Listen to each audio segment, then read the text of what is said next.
अस्सलामुअलैकुम। क्या हाल हैं आप सबके? उम्मीद है सब खैर खैरियत से होंगे। अल्लाह ताला हमेशा हम सबको अपने हिफ्ज़ व अमान में रखे, आमीन सुमा आमीन। और जनाब, ये एक नई वीडियो, एक नया व्लॉग आपकी खिदमत में हाजिर है। अगर पसंद आए तो प्लीज़ लाइक, शेयर और सब्सक्राइब कर दें। बहुत शुक्रिया।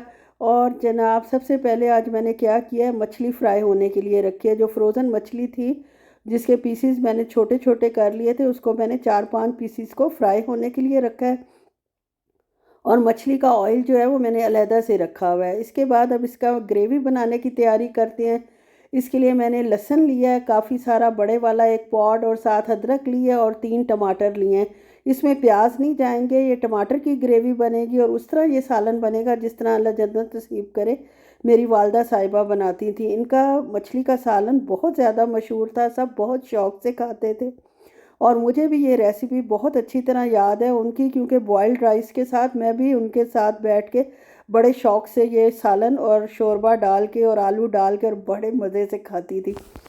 और ये जनाब, एक आलू भी इसके अंदर जाएगा, उसको मैंने काट लिया है। और साथ ही देख लेते हैं जी मछली हमारी किस कंडीशन में है। अल्हम्दुलिल्लाह ये फ्राई हो चुकी है। इसको 2-4 बार दफ़ा जो है वो मैंने आगे पीछे किया था, यानी अल्टा पलटा था। आगे पीछे करने से कोई फ़र्क नहीं पड़ना, इसको पलटना पड़ता है। पलट दिया। और एक ज़रा मोटा पीस था, क्या मछली उस बंदे ने काटी है, उसको तो मैं जितनी शाबाश दूँ ना उतनी कम है। खैर, इसको थोड़ा सा और टाइम लगेगा। इसको अच्छी तरह दोनों तरफ से पका लेते हैं और इसको भी निकाल लेते हैं। और हमारा जो है मछली का एक स्टेप है वो पूरा हो गया और मछली हमारी फ्राई होकर निकल आई है। अब हम आपको दिखा भी देती हूँ। माशाल्लाह बहुत अच्छी फ्राई की है। मसाला लगा हुआ मछली को है जो मैं लगाती हूँ नॉर्मल। और इसके बाद इसकी ग्रेवी की तरफ आ जाते हैं। सारी जान जो है वो इसकी ग्रेवी में है।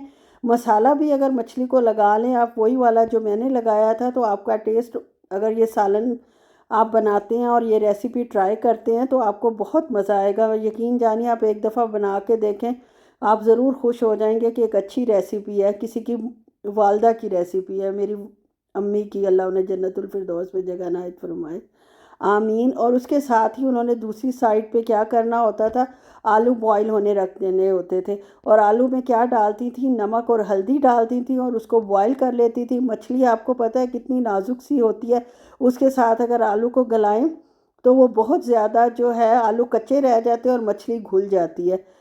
तो बस जनाब, उसको अलहदा गलने रख दिया है। सबसे पहले मैंने लहसुन को लाइट ब्राउन किया, फिर अदरक डाली है, उसको भी थोड़ा लाइट ब्राउन किया। और साथ ही टमाटर जो थे, 3 बड़े बड़े टमाटर हैं जिनको मैंने जो है वो काट कर डाल दिया है। और इसको अब हम क्या कर लेते हैं, इसको हम पानी, इनका मतलब इनको सॉफ़्ट करना है टमाटर को। जैसे ही टमाटर सॉफ़्ट होगा, इसको हम ठंडा होने के लिए मसाले को रख देंगे और इसको हैंड ब्लेंडर से पीस लेंगे, या जिस तरह भी पीसें, बहरहाल इसको पीसना है जिस चीज़ में मर्ज़ी पीसे। और साथ ही आलू भी मैंने चेक कर लिए हैं। माशाल्लाह आलू भी गल कर तैयार हो चुके हैं और इनके ऊपर जो येलो कलर हल्दी की वजह से आया, उसकी अपनी एक शान है। और दूसरी तरफ मैंने हैंड ब्लेंडर से इसको जनाब ब्लेंड करने की कोशिश कर रही हूँ। काफ़ी टाइम लग गया, बर्तन बड़ा था। ये गहरा बर्तन हो तो हैंड ब्लेंडर ज़्यादा अच्छा काम करता है, या आपकी चीज़ की क्वांटिटी बहुत हो। लेकिन ना क्वांटिटी ज़्यादा है और ना गहरा बर्तन है, तो उसके नतीजे में जिस तरह ये ब्लेंड हुआ बस हो गया। क्योंकि खाना सिर्फ मैंने था, फिर भी ठीक ठाक ब्लेंड हो गया था। ये नहीं कि अल्लाह रहम करे कि मेरा वैसे ही रह गया था, आप ये समझे मेरी बातों से। इसके बाद जनाब तमाम मसाले रूटीन के, नमक, मिर्च, मिर्च नहीं मैं अब डालूँगी, सिर्फ नमक, हल्दी, धनिया, ज़ीरा पिसा हुआ और थोड़ा सा गरम मसाला डाल दूँगी। और गरम मसाला असल में जब सालन सर्व करते हैं उसके ऊपर छिड़क कर दें तो इसका ज़्यादा मज़ा दोबाला होता है। इसको भून लेंगे मसालों को अच्छी तरह, और साथ ही इसमें मैं हरी मिर्चें ऐड कर दूँगी। इतना भूनेंगे कि इसका ऑयल जो है वो अलहदा हो जाए। और उस वक्त जब ऑयल अलहदा हो जाएगा, और मेरी टेक्निक सालन को सुर्ख बनाने की यही है, जो लोग देखते हैं मेरा व्लॉग उन्हें पता है कि उस वक्त मैं सुर्ख मिर्च ऑयल में मिक्स करती हूँ और फिर सारे मसाले में मिला देती हूँ, तो माशाल्लाह इतना अच्छा कलर आ जाता है।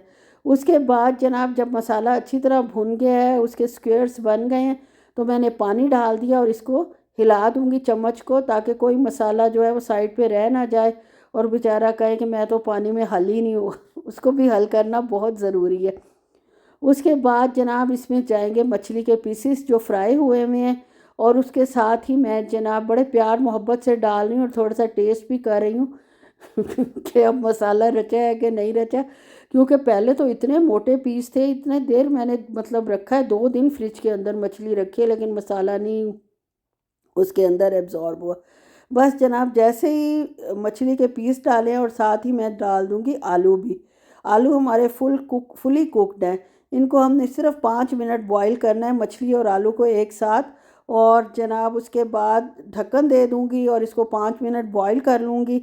उसके बाद मछली का टेस्ट भी सारा जो है वो शोरबे में आ जाएगा, और आलू भी एब्जॉर्ब कर लेते हैं मछली का टेस्ट, बिल्कुल नहीं लगता कि आपने अलहदा अलहदा बनाए हैं। और अभी से इसका इतना कलर प्यारा माशाल्लाह लग रहा है। और इसमें इसके ऊपर मैं डाल दूंगी हरा धनिया, जो कि आपको पता है मेरे पास हमेशा ही फ्रोज़न होता है और फ्रेश होता है, क्योंकि इसकी लाइफ तो उसी टाइम रुक जाती है जब हम इसको आपको कह रही हूँ, अल्लाह माफ़ करे, जब इसको हरा धनिया को फ्रीज़ करते हैं तो उसी वक्त इसकी लाइफ जो है मतलब रुक जाता है, लाइफ स्पैन ख़राब होने का अमल इसका ख़त्म हो जाता है, और ये फ्रोज़न हो जाते हैं। फ्रोज़न हो जाता है और फ्रोज़न हो जाने की वजह से जैसे ही सालन में डालते हैं दोबारा ग्रीन कलर का हो जाता है। और ये जनाब हमारी फ़ाइनल लुक है मछली के सालन की। अगर अच्छी लगे तो प्लीज़ ज़रूर इसको मुझे बताएं कि आपको कैसी लगी है। और जनाब फ्राइडे वाले दिन बहुत मुश्किल काम था, क्योंकि थर्सडे को मैंने ये सालन तो बना लिया था, लेकिन फ्राइडे का डिनर जो है वो मैंने सोचा ही नहीं था कि बनाना क्या है। सुबह सुबह फजर के वक्त जब उठी हूँ तो 2 ब्रेस्ट निकाल के रख दिए हैं, बॉइल्ड राइस मेरे पास पड़े हुए थे फ्रिज में, उनका मैं बना लूँगी एग फ्राइड राइस बना लूँगी, और साथ मंचूरियन बना लूँगी। वही इतनी जल्दी 12 बजे तक बनने थे, नाश्ता ही 11 बजे जब कंप्लीट होता है, तो आप खुद बताएं कि सालन जो है वो 12 बजे तक, इससे जल्दी और क्या कोई बनना था, ना डीफ्रॉस्ट होना था ना कुछ होना था। खैर जनाब, उससे पहले क्या बनाना था, उससे पहले नाश्ता बनाना था। और आज जनाब आपको मैं एक नई बात बताऊं कि मैंने फजर के फ़ौरन बाद ही नाश्ता कर लिया था।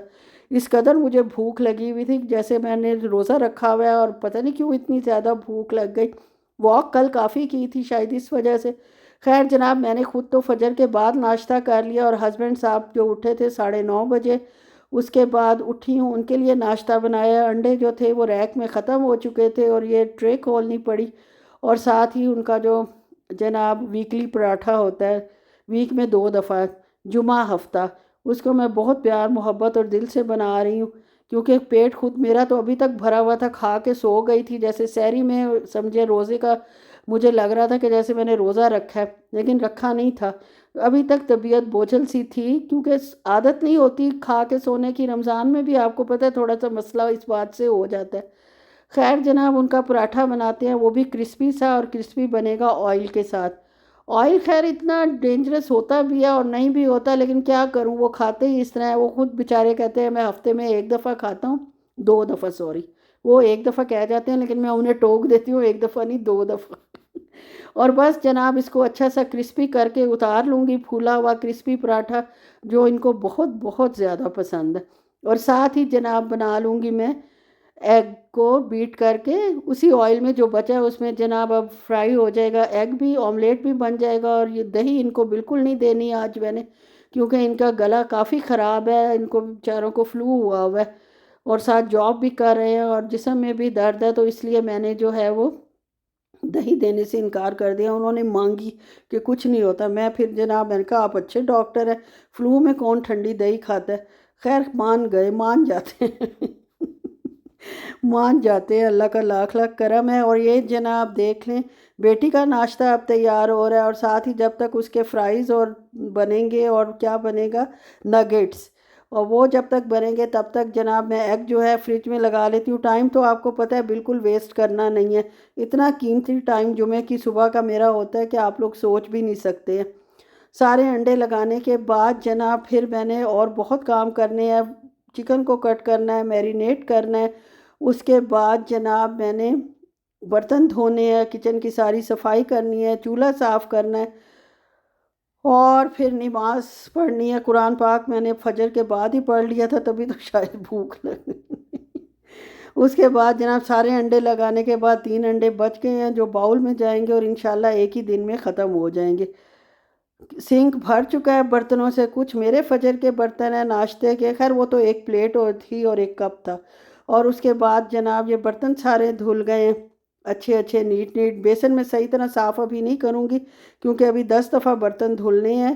जो बर्तन भरूँगी खाना पकाते हुए, ज़ाहिर है वो भी तो हाथ के हाथ धो के रखने हैं, तो इसलिए बेसन को जो है मैं थोड़ा-सा ऐसे ही छोड़ दूँगी। और फिर भी क्योंकि कैमरा ऑन है तो मैंने कहा चलो जी ये थोड़ा-सा साफ़ कर देती हूँ, क्योंकि बाकी बर्तन जो अब तक के थे वो तकरीबन धुल चुके हैं। और ये जनाब मेरा मंचूरियन तैयार हो चुका है, इसकी मैं कई दफ़ा रेसिपी दे चुकी हूँ। आज मैंने ग्रेवी थोड़ी ज़्यादा रखी है, गले सबके ख़राब हैं तो थोड़ा, सबके तो नहीं 2 बंदों के। और साथ ही ये जो मेरे पास चावल बॉयल किए थे बेटी ने, उसके मैंने एग फ्राइड राइस बना लिए हैं माशाल्लाह।